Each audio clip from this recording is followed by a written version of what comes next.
கர்த்தருக்குள் அன்பான தேவ பிள்ளைகளே, இம்மானுவேல் ஒளிபரப்பு கூட்டு ஸ்தாபனம் வழங்குகிற கிறிஸ்துவுக்குள் புதுவாழ்வு என்றதான ஆண்டவரின் பணியில மறுபடியும் உங்களை சந்திப்பதிலே நான் மிகவும் மகிழ்ச்சி கொள்ளுகிறேன். ஆண்டவரது வசனம் உங்கள் வாழ்வுக்கு ஒளியை கொண்டு வரும் என்கிற ஒரு மேலான விசுவாசத்தோடு ஆண்டவராகிய கிறிஸ்து இயேசுவுக்குள்ளே இந்த நாளிலே உங்களை நான் வாழ்த்துகிறேன். பிரியமானவர்களே, கர்த்தராலே கர்த்தருக்குள் நாளுக்கு நாள் நாம் விருத்தி அடைவது என்கிற ஒரு சத்தியம் இந்த நாளிலே எங்கள் தியானத்துக்காக எங்கள் முன்பாக வைக்கப்பட்டிருக்கிறது. வேதாகமத்திலே 2 சாமுவேல் 5ஆம் அதிகாரம் 10ஆம் வசனத்தை நாங்கள் வாசித்து பார்த்தால் அந்த வார்த்தை இவ்வாறு சொல்கிறது: தாவீது நாளுக்கு நாள் விருத்தி அடைந்தான், சேனைகளின் தேவனாகிய கர்த்தர் அவனோடே கூட இருந்தார்.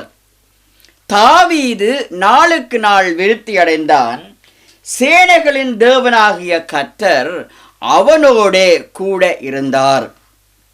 எனக்கு அருமையானவைகளே, இந்த தியான வாக்கியம் சொல்லுகிறது தாவீது நாளுக்கு நாள் விருத்தி அடைந்தான். காரணம் என்ன? கர்த்தர் தாவீதோடே கூட இருந்தார் என்று நாங்கள் பார்க்கிறோம். கர்த்தராகிய ஆண்டவர் எம்மோடு கூட இருக்கின்ற பொழுதுதான் நாம் விருத்தி அடைகிறோம், வளர்கிறோம். யாபேஸ் என்கிற ஒரு கர்த்தருடைய மகனை குறித்து நாங்கள் 1 நாளாகமம் 4ஆம் அதிகாரம் 10ஆம் வசனத்திலே நாங்கள் வாசிக்க முடியும். கர்த்தரை நோக்கி இந்த யாபேஸ் என்கிற இந்த அன்பு மகன், இந்த அன்பு சகோதரன் அங்கே ஜெபித்த ஜெபம் ஒரு மிகவும் அருமையான ஒரு ஜெபமாய் காணப்படுகிறது. அவர் ஜெபிக்கிறார், அதாவது யாபேஸ் அங்கே ஜெபிக்கிறார், தேவனே என்னை ஆசீர்வதியும், என் எல்லையை பெரிதாக்கும், உமது கரம் என்னோடு இருப்பதாக, தீங்கு என்னை துக்கப்படுத்தாதபடிக்கு தீங்குக்கு என்னை விலக்கி காப்பாற்றும். கர்த்தர் இந்த யாபேசனுடைய இந்த ஜெபத்தை கேட்டு அவர் வேண்டிக் கொண்டதை அருளினார் என்று வேதாகமத்திலே நாங்கள் வாசிக்கிறோம். அங்கே வேதம் சொல்லுகிறது, யாபேஸ் தனது சகோதரரை பார்க்கிலும் மிகவும் கனம் பெற்றவராயிருந்தார் என்றும் வேதம் சொல்லுகிறது. இந்த யாபேஸ் என்கிற வார்த்தையின் அர்த்தம் துக்கத்தின் மகன். இந்த துக்கம் என்கிற அர்த்தம் கொள்ளுகிற யாபேசை வைத்ததும் யாபேசை பெற்றெடுத்த யாபேசுடைய தாயார்தான். துக்கம் துக்கம் என்று யாபேசை கூப்பிடுகிற தாய் குடும்பம். இப்பொழுது அங்கே யாபேசனுடைய ஜெபம் கர்த்தராலே கேட்கப்பட்டு இப்பொழுது கனம் பெற்றவராக யாபேஸ் குடும்பத்திலே இருந்தார், விளங்கினார், பிரகாசித்தார் என்று நாம் வேதாகமத்திலே நாங்கள் பார்க்கிறோம். எல்லைகள் பெரிதாக்கப்பட்டது. தீங்கிலிருந்து யாபேஸ் விலக்கி பாதுகாக்கப்பட்டார். ஆண்டவருடைய கரம் யாபேசோடு கூடவே இருந்தது. யாபேஸ் நாளுக்கு நாள் ஆசீர்வதிக்கப்பட்டு விருத்தி அடைகின்றார். அருமையான பிள்ளைகளே, இன்றைக்கு நாங்களும் எல்லைகள் பெரிதாக்கப்பட்டவர்களாய், தீங்கு எங்களை துக்கப்படுத்தாத படிக்கு கர்த்தராலே பாதுகாக்கப்படுகின்றவர்களாய், கர்த்தருடைய ஆசீர்வாதம் எங்களோடு கூட இருக்கும்படியாய், கர்த்தருடைய கரம் எங்களை வழி நடத்தும்படியாய் நாளுக்கு நாள் நாங்கள் விருத்தி அடைய வேண்டும். அருமையான தேவ பிள்ளைகளே, ஒருவேளை நீங்கள் நினைக்கலாம், எப்படி எனக்கு இது சாத்தியமாகும்? இந்த விருத்தி எப்படி எனக்கு சாத்தியமாகும்? என் அருமை சகோதரனே, சகோதரியே, ஆண்டவர் இயேசு உங்களுக்கு ஒரு வார்த்தையை சொல்லுகிறார். மாற்கு 9:23 சொல்லுகிறது. ஆண்டவர் இயேசு சொல்கிறார், நீ விசுவாசிக்க கூடுமானால் ஆகும். நீ விசுவாசிக்க கூடுமானால் ஆகும். விசுவாசிக்கிறவனுக்கு எல்லாம் கூடும். இது கர்த்தராகிய ஆண்டவர் திருவாய் மலர்ந்தருளின ஒரு வார்த்தை. பிரியமானவர்களே, நானும் நீங்களும் ஆண்டவருடைய மனதுருக்கத்தை விசுவாசிக்க கூடுமானால் அதிசயங்களையும் அற்புதங்களையும் நாம் சுதந்தரித்துக் கொள்ள முடியும்.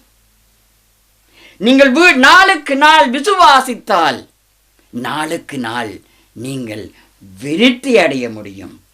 காரணம், கர்த்தருடைய வார்த்தை சொல்லுகிறது, விசுவாசிக்கிறவர்களுக்கு எல்லாம் ஆகும். ஹல்லேலூயா, கர்த்தருக்கு ஸ்தோத்திரம். அன்பானவர்களே, இப்பொழுது நம்முடைய ஆண்டவர் இப்பொழுது நாங்கள் இருக்கிறதை பார்க்கிலும் பெருக்கமடையும்படியாக விரும்புகிறார். உபாகமம் 1 10-11 நாங்கள் வாசிக்கிற பொழுது அங்கே சொல்லப்படுகிறது, உங்கள் தேவனாகிய கர்த்தர் உங்களை பெருக பண்ணினார். இதோ இந்நாளில் நீங்கள் வானத்து நட்சத்திரங்களைப் போல திரளாயிருக்கிறீர்கள். நீங்கள் இப்பொழுது இருக்கிறதை பார்க்கலும் 1000 மடங்கு அதிகமாகும்படி உங்கள் பிதாக்களின் தேவனாகிய கர்த்தர் உங்களுக்கு சொல்லியபடியே உங்களை ஆசீர்வதிப்பாராக. அருமையான தேவ பிள்ளைகளே, நாங்கள் எந்த வகையான சூழ்நிலையிலே இருந்தாலும் சரி, எங்களுக்கு குறித்த தேவ சித்தம் நாங்கள் அனைத்திலும் விருத்தி அடைந்து ஆசீர்வாதமாக இருக்க வேண்டும் என்பதுதான். ஆமேன், அல்லேலூயா. நாங்கள் ஆசீர்வாதமாக நாம் விருத்தி அடைய வேண்டும் என்பது தேவனுக்கு எங்களோடு இருக்கிற ஒரு மகா சித்தமாயிருக்கிறது. தேவ பிள்ளைகளே, உங்கள் தொழிலாகட்டும், அல்லது உங்கள் படிப்பாகட்டும், அல்லது உங்கள் ஊழியமாகட்டும், அல்லது உங்கள் தேக ஆரோக்கியமாகட்டும், அல்லது உங்கள் ஆவிக்குரிய ஜீவியமாகட்டும், எந்த நிலையில் நானும் நீங்களும் இருந்தாலும் நாம் இப்பொழுது இருக்கிறதை பார்க்கலும் அதிகமாய் விருத்தி அடையும்படி, பெருக்கமடையும்படி ஆசீர்வதிப்பதற்கு நாம் விசுவாசிக்கிற தேவாதி தேவன் வல்லவராயிருக்கிறார். ஒருவேளை நாம் முயன்று நாம் தோற்று போயிருக்கலாம். நஷ்டத்தின் மேல் நஷ்டம், இழப்பின் மேல் இழப்பு, தொடர்ந்து சுகவீனம், தொடர்ந்து பற்றாக்குறைவுகள், எமது சோர்வான அனுபவங்கள் எப்படியாகவும் இருக்கலாம். கர்த்தர் கூறும் வார்த்தை என்ன தெரியுமா? அங்கே எரேமியா 31:3-4 வாசித்து பார்த்தால் அதிலே கர்த்தர் சொல்லுகிறார், நான் உங்களை மறுபடியும் கட்டுவிப்பேன், நீங்கள் கட்டப்படுவீர்கள். நான் உங்களை மறுபடியும் கட்டுவிப்பேன், நீங்கள் கட்டப்படுவீர்கள். I will rebuild you and you shall be built.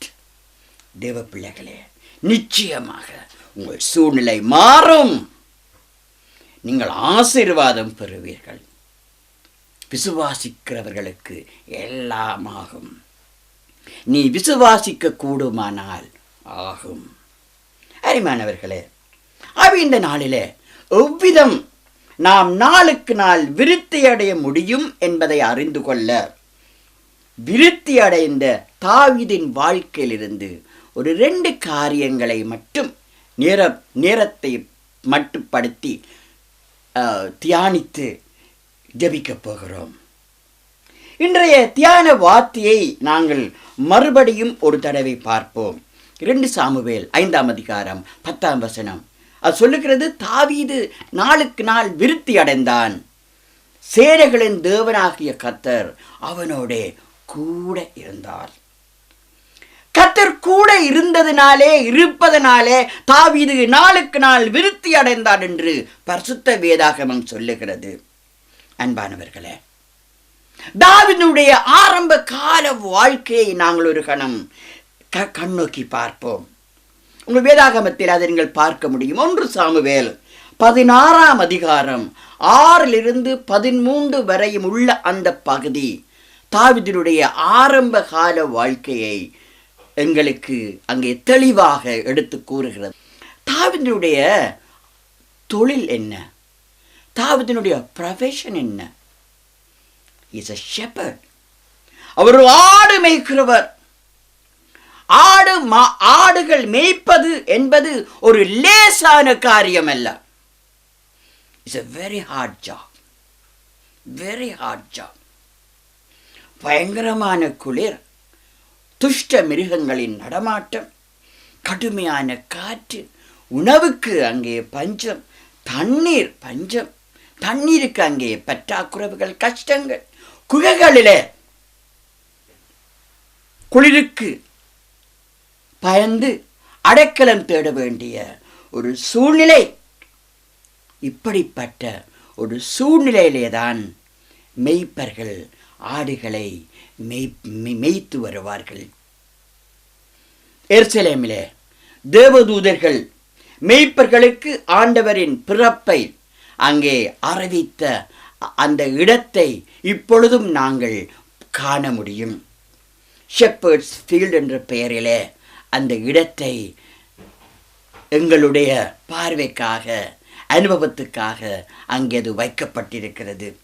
இப்பொழுது சிறந்த முறையிலே அங்கே ஆலயம், அங்கே நல்ல அழகான கட்டிடங்கள், தங்குமிடங்கள் அழகாக அதை செப்பனிட்டு வைத்திருக்கிறார்கள். ஆனாலும் அங்கே அந்த பழைய கால அந்த மேய்ப்பர்கள் வாழ்ந்த சில அச்சடையாளங்களை நாங்கள் காண முடியும். அந்த மேய்ப்பர்கள் அந்த கடும் குளிர் வேளையிலே தங்கி இருக்கக்கூடிய குகைகளை, அப்படிப்பட்ட இடங்களை நாம் பார்க்கிற பொழுது அந்த நாட்களிலே மேய்ப்பர்கள் எவ்வளவு கஷ்டமான ஒரு காரியத்தை, இந்த ஆடுகளை மேய்க்கின்ற தொழிலை அவர்கள் செய்திருப்பார்கள் என்பதை நாங்கள் யூகித்து உணர்ந்து கொள்ள முடியும். ஆகவே இந்த கடினமான தொழிலாகிய இந்த மேய்க்கும் தொழிலை தாவீது தன் இளம் வயதிலேயே செய்ய துவங்கிவிட்டார். இளம் வயதிலே 7 சகோதரர்கள் வீட்டிலே இருக்க இந்த இளையவரான தாவீதோ கடினமாய் காட்டிலே போய் வேலை செய்கிறார். ஒரு முறை அங்கே சாமுவேல் தீர்க்கதரிசி கர்த்தருடைய கட்டளைப்படி தாவீதின் வீட்டுக்கு வருகிறார். அப்போ தாவீதினுடைய தகப்பனார் ஈசாய் தன்னுடைய அங்கு வீட்டிலே இருக்கின்ற அந்த 7 மகன்மாரையும் அங்கே சாமுவேல் தீர்க்கதரிசிக்கு முன்பாக அழைத்து சாமுவேல் தீர்க்கதரிசி பார்த்து அபிஷேகம் பண்ணும்படி அங்கே ஒருவராக அனுப்புகிறார். ஆனால் கர்த்தர், அவர்கள் ஒருவரையுமே கர்த்தர் ஏற்கவில்லை. ஆனால் அப்பா ஈசாய் காட்டிலே தன்னுடைய இளைய மகன் ஒருவன் கடினமான வேலை ஒன்றை செய்து கொண்டிருப்பதை மறந்து விட்டார் போலும். அங்கே சாமுவேல் தீர்க்கதரிசி கேட்கிறார் ஈசாயை பார்த்து, உன் பிள்ளைகள் இவ்வளவு பேரும் தானா? ஆர் ஆல்வேஸ் சன்ஸ் கேட்கிறார் சாமுவேல் தீர்க்கதரிசி, இவ்வளவு பேரும் தானா? அப்பொழுது ஒரு வேளை அப்பா ஈசாய்க்கு ஞாபகம் வருகிறது. ஓ, ஒருவன் காட்டிலே வேலை செய்கிறான், ஆடுகளை மேய்த்து கொண்டிருக்கிறான். ஆகவே குடும்பத்திலே முற்றிலும் மறக்கப்பட்ட ஒருவர் தாவீது. கடினமான வேலை இளவதிலே செய்கிறவர் தாவீது. குடும்பத்தாலே முற்றிலும் மறக்கப்பட்ட ஒருவர். This young David has totally forgotten by his family. ஆனாலும் வேதம் சொல்லுகிறது தாவீது நாளுக்கு நாள் விருத்தி அடைந்தார். Hallelujah. David became greater and greater by God. அதன் பின் வருவோம். அந்த கட்டம் முடிந்தது, அந்த எபிசோட் முடிந்தது. இப்போ இன்னொரு எபிசோட். அது எது? சவுல் ராஜா. சவுல் ராஜா தாவீதின் மீது பொறாமை கொள்ளுகிறார். அங்கே தாவீதை கொன்று போட பல சமயங்களிலே சவுல் ராஜா தாவீதுக்கு அங்கே பல நெருக்கடியை அங்கே கொடுக்கின்றார். ஒரு தடவை இதை குறித்து தாவீது சொல்கிறார். 1 சாமுவேல் 20ஆம் அதிகாரம் 3ஆம் வசனத்திலே 23 வசனத்திலே அங்கே தாவீது சொல்கிறார், a step between me and death. என் மரணத்துக்கும் எனக்கும் ஒரு அடி தூரம் இருந்தது என்று தாவீது சொல்லுவதை நாம் அதிலே அந்த வேதாகமத்திலே 1 சாமுவேல் 23 நாம் வாசிக்க முடியும். அந்த அளவுக்கு தாவீதுக்கு சவுல் ராஜாவினாலே ஆபத்து இருந்தது. தாவீது தன் உயிரை காப்பாற்றிக் கொள்ள ஒளித்து திரிந்த இடங்கள், வனாந்தரங்கள், காடுகள், தாவீது ஒளித்து திரிந்த இடங்கள். ஆனாலும் தாவீது நாளுக்கு நாள் விருத்தி அடைந்தார். ஹல்லேலூயா. இன்னொரு எபிசோட், மகன், சொந்த மகன் அப்சலோம். அவர் தன்னுடைய தகப்பனான தாவீதுக்கு விரோதமாக எழும்புகிறார். தாவீது முன்னேற முடியாதபடி சொந்த மகன் அப்சலோம் தொடர்ந்து அங்கே தாவீதுக்கு உயிர் ஆபத்துக்களை, தடைகளை அங்கே கொடுத்து கொண்டு வருகிறார். ஆனாலும் the Bible says David became greater and greater. வேதம் சொல்லுகிறது தாவீது நாளுக்கு நாள் விருத்தி அடைந்தார். அன்பானவர்களே, இப்பொழுது நானும் நீங்களும் எந்த சூழ்நிலையிலே நாங்கள் இருந்தாலும், எப்படிப்பட்ட பிரச்சனைகளோடு நாங்கள் வாழ்ந்தாலும், நானும் நீங்களும் நாளுக்கு நாள் விருத்தி அடைய முடியும். கர்த்தரங்கள் வாழ்க்கையில கிரியை செய்ய முடியும். ஹல்லேலூயா. விசுவாசிப்போம், விசுவாசிப்போம். அருமையானவர்களே, தாவீது நாளுக்கு நாள் விருத்தி அடைவதற்கான காரணம் என்ன என்பதை அவரது வாழ்க்கையிலிருந்து 2 காரியங்களை மட்டும், அநேகம் இருக்கின்றது, 2 காரியங்களை மட்டும் சொல்லி நான் முடிக்க விரும்புகின்றேன். The reason 1. முதலாவது காரணம், தாவீதுக்கு தேவன் மீது கொண்ட அந்த ஆசை, the desire towards God. சங்கீதம் 42ஆம் அதிகாரம் 1ஆம் வசனம் சொல்லுகிறது, மானானது நீரோடைகளை வாஞ்சித்து கதறுவது போல தேவனே என் ஆத்துமா உம்மை வாஞ்சித்து கதறுகிறது. இந்த 42ஆம் சங்கீதம் ஒரு மிகவும் அருமையான ஒரு சங்கீதம். தேவாதி தேவன் மீது தேவனுடைய பிள்ளைகளாகிய நாங்கள் வைத்திருக்க வேண்டிய ஒரு ஆசை, ஒரு தாகம், அந்த ஆசை தாகம் எமக்கு வேண்டும். அருமையானவர்களே, இந்த 42ஆம் சங்கீதத்தை வாசித்து பார்த்தால் அதிலே ஆசை வரும், அதன் பிறகு ஒரு கலக்கம் வரும், பிறகு அந்த கலக்கத்துக்கு ஒரு ஆறுதல் வரும். இப்படியாக அழகாக அந்த 42ஆம் சங்கீதம் எழுதப்பட்டிருக்கிறது அல்லது பாடப்பட்டிருக்கிறது. தேவன் மீது வாஞ்சை கொண்ட ஆத்துமாவின் ஏக்கம் தான் இந்த 42ஆம் சங்கீதம். தாவீதுக்கு இந்த தேவன் பேரிலே ஒரு ஆசை இருந்தது, ஒரு ஏக்கம் இருந்தது. அறிவான தேவ பிள்ளைகளே, இன்றைக்கு எங்களை நாங்கள் ஆராய்ந்து பார்ப்போம். எந்த அளவுக்கு நாம் ஆண்டவர் மீது ஆசை வைத்திருக்கிறோம். Check ourselves. How great we have our desire towards Lord Jesus. How much. மானானது நீரோடைகளை வாஞ்சித்து கதறுவது போல என்றால் அது ஒரு பசி, ஒரு தாகம். மான் ஒரு நீரோடையை வாஞ்சித்து கதறுமாம். நீரோடையை கண்டுவிட்டால் மெல்ல மெல்ல போகுமா? மான் ஏற்கனவே துள்ளியோடும். மான் துள்ளியோடும், விரைவாக ஓடும். ஒரு ஆசை, ஒரு தாகம்.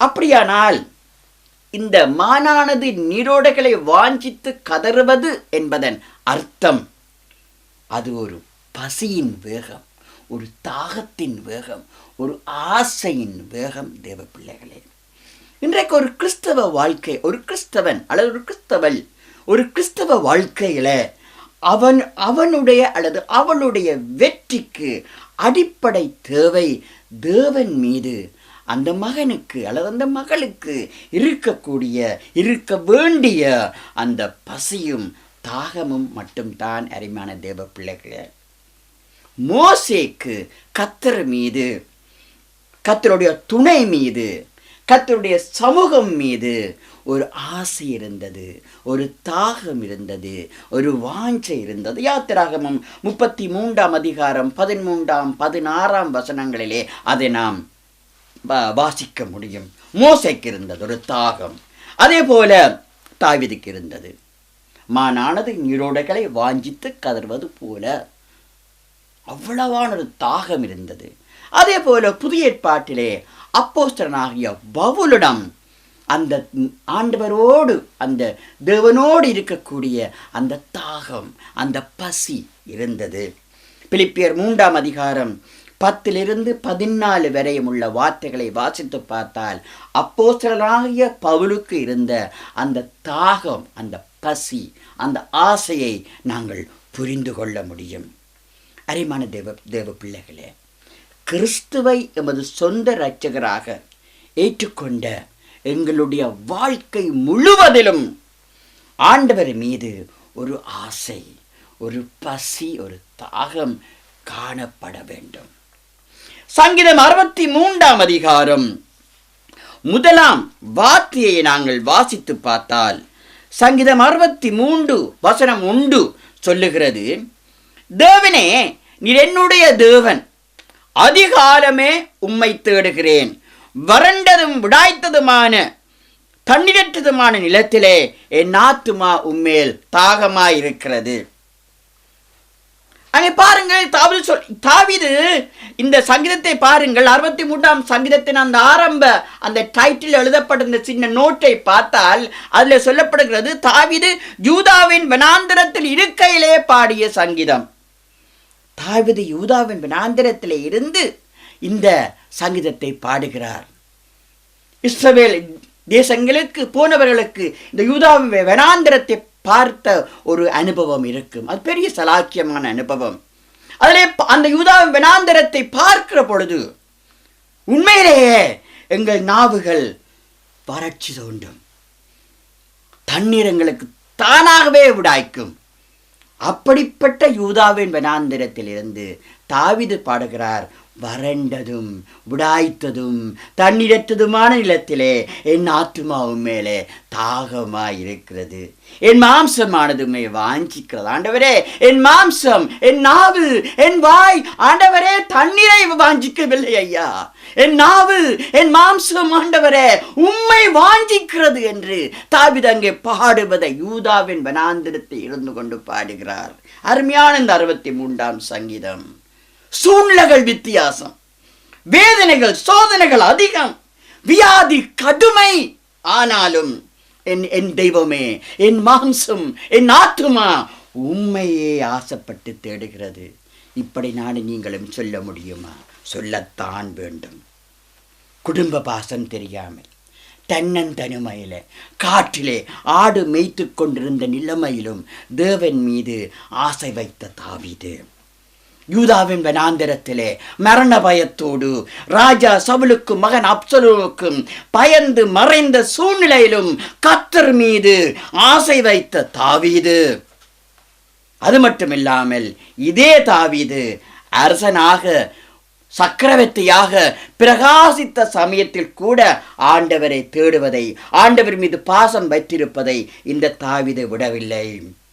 அங்கே சங்கீதம் 27:4 பார்க்கிறோம். சொல்லுகிறார், கர்த்தரிடத்தில் ஒன்றை நான் கேட்டேன், அதையே நாடுவேன், கர்த்தருடைய மகிமையை பார்க்கும்படியாகவும் அவருடைய ஆலயத்தில் ஆராய்ச்சி செய்யும்படியாகவும் நான் என் ஜீவனுள்ள நாளெல்லாம் கர்த்தருடைய ஆலயத்தில் தங்கி இருப்பதையே நாடுவேன் என்று அரசனாக இருக்கின்ற வேளையிலும் அங்கே தாவீது சொல்லுவதை நாங்கள் பார்க்கிறோம். அரிமான தேவ பிள்ளைகளே, எந்த சூழ்நிலையிலும் இன்றைக்கு நாங்கள் எடுக்க வேண்டிய தீர்மானம், நாங்கள் எப்படியாக இருக்கலாம், எந்த சூழ்நிலையும் இருக்கலாம், எங்களுக்கு தேவன் மீது ஒரு ஆசை வேண்டும், ஒரு பசிதாகம் வேண்டும். தேவனை நாங்கள் தேட வேண்டும். சங்கீதம் 34:1 கர்த்தரை நான் எக்காலத்திலும் சோஸ்தரிப்பேன், அவர் துதி எப்போதும் என் வாயில் இருக்கும். கர்த்தர் எங்களை நிறைவாக ஆசீர்வதிப்பாராக. எந்த சூழ்நிலையிலும் கர்த்தரை நாம் தேடுவோம், கர்த்தர் எங்களை ஆசீர்வதிப்பார். நாங்கள் யாவரும் தரைகளை தாழ்த்தி தேவ சமூகத்திலே ஆனந்த துதியொலி கேட்கும், ஆடல் பாடல் சத்தமும் தோனிக்கும். ஆகாய விண்மீனாய் அவர் ஜனம் பெருகும், ஆண்டவர் வாக்கு பலிக்கும். அல்லேலூயா. ஆகாய விண்மீனாய் அவர் ஜனம் பெருகும், ஆண்டவர் வாக்கு பலிக்கும். மகிமைப்படுத்துவேன் என்றாரே, மகிபனின் பாசம் பெரிதே. மங்காத புகழுடன் வாழ்வோம், மாட்சி பெற்று என்றிடுவோமே. குறுகிட மாட்டோம், குன்றிட மாட்டோம், கரையில்லாதவரின் வாக்கு. குறுகிட மாட்டோம், குன்றிட மாட்டோம், கரையில்லாதவனின் வாக்கு. நல்ல ஆண்டவரே, பரிசுத்தமுள்ள பிதாவே, நாங்கள் விருத்தி அடைய வேண்டும் என்று எங்கள் மீது நீங்கள் இரக்கம் வைத்திருக்கிறீங்க. எங்கள் மீது அது உங்கள் சித்தமாய் இருக்கிறது ராஜா. இந்த நாளிலும் ஆண்டவரே, தேவரீர் உம்மை நோக்கி நாங்கள் கெஞ்சி மன்றாடுகிறோம். எந்த சூழ்நிலையிலும் ஆண்டவரே, நாங்கள் உம்மீது ஒரு பசி வைத்திருக்க, ஒரு தாகம் வைத்திருக்க ஆண்டவரே, நாங்கள் குறுகிட மாட்டோம் ஆண்டவரே, நாங்கள் குன்ற மாட்டோம் ஆண்டவரே. கரையில்லாத பரிசுத்தரான தெய்வமே, உங்களுடைய வார்த்தையின்படி ஆண்டவரே, நீர் எங்களை ஆசீர்வதிப்பதற்கு பிரியமாயிருக்கிறீங்க. இஷ்டவேளை ஆசீர்வதிப்பதே தேவனுக்கு பிரியம் என்று வாசிக்கிறோம். அதன்படி ராஜாவே, இந்த நாளிலே இந்த செய்தியை கேட்டு இப்பொழுது கண்களை மூடி முழங்கால் படியிட்டு ஆண்டவரே, உம்மிடத்திலே உம்மை நோக்கி பார்க்கிற இந்த தேவ ஜனங்களுக்காய் ஆண்டவரே நான் ஜெபிக்கிறேன். இவர்களை கர்த்தர் நிறைவாய் ஆசீர்வதிப்பீராக. ஆண்டவரே, இந்த பிள்ளைகள் விருத்தி அடையும்படியாய், நாளுக்கு நாள் விருத்தி அடையும்படியாய் கர்த்தர் இவர்களோடு கூட இருக்கும்படியாக ஆண்டவரே இந்த நாளிலே நான் ஜெபிக்கிறேன். ஒவ்வொரு குடும்பத்தையும் கர்த்தர் ஆசீர்வதிங்க, ஒவ்வொரு தனிப்பட்ட ஆத்மாவையும் கர்த்தர் ஆசீர்வதிங்க, நிறைவாய் ஆசீர்வதிங்க சுவாமி. உம்மால் ஆசீர்வாதங்கள் இந்த பிள்ளைகள் வாழ்க்கையிலே நிறைவாய் கிடைப்பதாக, நன்மையும் கிருபையும் இவர்களை தொடர்ந்து கொள்வதாக, எல்லா தீங்குக்கும் விலக்கி கர்த்தர் பாதுகாப்பீராக, இவர்களின் எல்லைகளை கர்த்தர் விஸ்தரிப்பீராக. ஆசீர்வதிங்க ராஜா.